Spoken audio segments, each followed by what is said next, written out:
Court, I well understand that the charge filed here is a 5th-degree felony.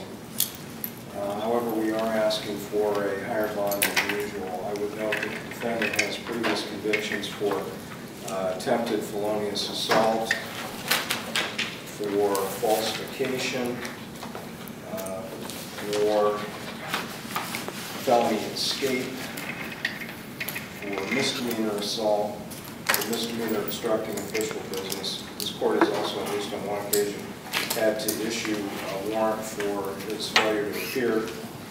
I've spoken to Marie Renier, the head of the probation department of this court. She indicated the last time Mr. Ruth was on probation here, he was terminated unsuccessfully. In short, Your Honor, there is no reason to believe that Mr. Ruth will follow the instructions of this court or otherwise subject himself to its lawful authority. Further, as the court is aware, there was a homicide shooting death in this city Objection, this past Thursday evening. Basis, sir. Your Honor, if it pleases the Honorable Court, I do understand that the only charge that is presently in front of this court at this time is trafficking, which is a 5th-degree felony. There are no other charges before the court, and I do believe that, Your Honor, that since there are no other charges, that we should only be addressing what is properly in front of this court at this time. That's my objection, Your Honor. Mr. Cramer. Your Honor, I do intend to allude to soon to be charged, or I would say uncharged, but very likely to be charged conduct, of which this defendant is aware and his attorney is aware, and has an impact on the likelihood of flight or failure to appear for further proceedings in this matter.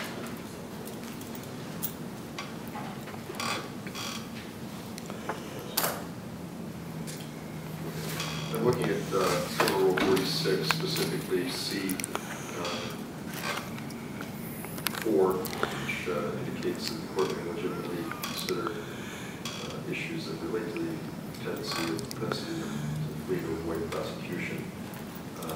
So I will overrule the objection, just finding it has some tangential relevancy to that issue. But you're indicating that you're expecting to file charges. You've made that the defendant counsel aware of that. Yes, Your Honor. In fact, when the information available to me and in speaking to Mr. Mack, it seems pretty clear that when the defendant surrendered himself, it was not on the warrant in this particular case. It was because he was aware he was being sought in connection with the homicide to which I'm alluding. And the investigation is ongoing. I will state to the court that there is probable cause to believe the defendant is primarily responsible in this matter, and that charges will be filed shortly.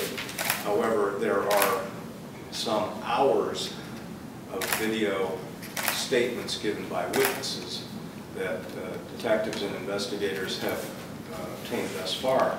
I would like an opportunity to review at least some of those eyewitnesses and surrounding witnesses' video testimony or video statements before I decide what exact charge will be filed against this defendant. And there was some indication, I was corrected in this matter today, but there was some indication that the defendant himself might wish to give some information that would be relevant to the decision as to what charge or charges might be filed or not filed. I'm given to understand now that that will not be the case, which of course this is right, but that places the burden back on me to do my due diligence before that charge is filed. But charges, at this point I can say, Your Honor, a charge or charges connected with that homicide and very serious charges are going to be filed. Mr. Mayor. Thank you. If it pleases the Honorable Court, as the Honorable Court did read from Ohio Rule 46, Your Honor, that rule indicates that it has to deal with whether or not a person will show up, and it also takes into consideration the nature of the charge and the circumstances. Although we're talking about that something that's out in the future, it's not presently in front of this Honorable Court. The only thing that's in front of this Honorable Court now is 14 CRA 01262. Again, it is a 5th-degree felony, and truly enough, Your Honor, they talk about flight of risk, but my client turned himself in yesterday, and if that's any indication of flight of risk by turning yourself into the police officers, I don't know what flight of risk is. He seems to be a person who's cooperating, Your Honor. He's here. He has family here. This honorable court knows that that he will appear for court, that I am retained to represent him. We intend to fight these particular charges. And, Your Honor, we talk about probable cause over here on something that's not in front of the court, but as this court knows, even a probable cause hearing is even necessary on those charges that would have to be before this honorable court. So I don't know how they think probable cause is been established at the moment, Your Honor, until you rule on that. I do believe the community, it will only ensure that I will bring this guy back, Mr. Ruth, whenever this court sets it up for the preliminary hearing, because again, the hearing on this particular claim did no knowingly sell or offer to sell. We have to know when he did this, and this is a 2013 case, Your Honor. Now here we are a year later, and we're talking about a 2013 case. That's another reason why I believe that a reasonable bond should be set up in this particular matter. Because, Your Honor, I'm sure Mr. Ruth has been here since August of 2013, so we don't know where these charges have come from at this moment. So again, I think a reasonable bond is necessary, or should, I'm asking the court to set a reasonable bond in this case. Thank you. Mr. Franklin, final word. Your Honor, we recommend a cash bond in the amount of $100,000.